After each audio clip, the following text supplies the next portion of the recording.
कमिटिया दासो आंखौ फोरमायदों ओंखारनायखौ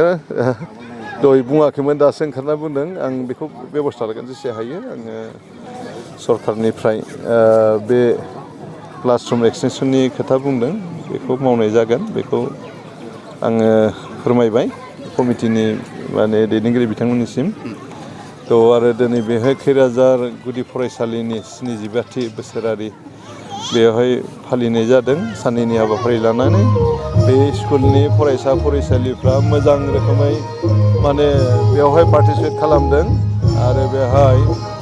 बे स्कुला जोबोद पुराना आरो बे गुदि फरायसालियाव फरायनानैनो सासे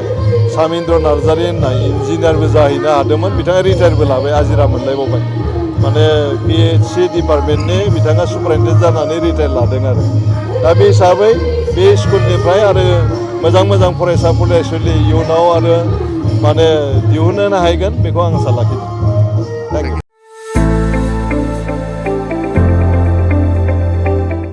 गोजोनथाव खौरां क'क्राझार सहरनि साखाथियाव थानाय तितागुरि मानास पाब्लिक स्कुला लानानै फैदों गोजोनथाव खौरां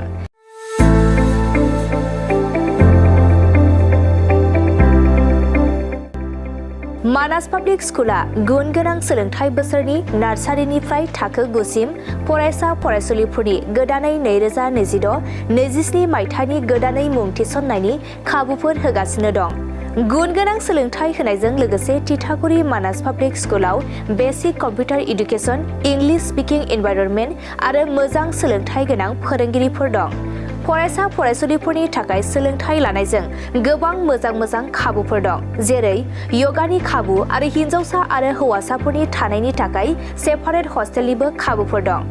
नोंथाङा आबुङै मिथिबावनो थाखाय थोंजोङै नैबे 60008532886000489621 आरो 9101008849 जानबुं नम्बराव खौरां लाहरनो हागोन।